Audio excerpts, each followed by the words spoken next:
when I start with clients in either individual or group, I tell them to use this initial phase of the treatment to make a decision.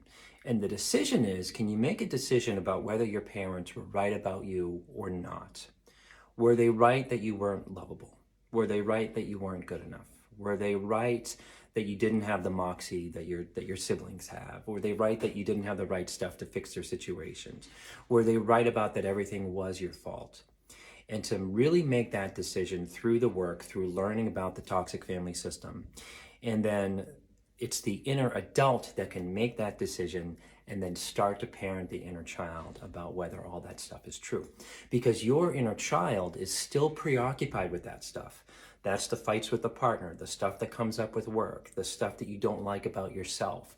We're still fighting. We're still trying to make that decision.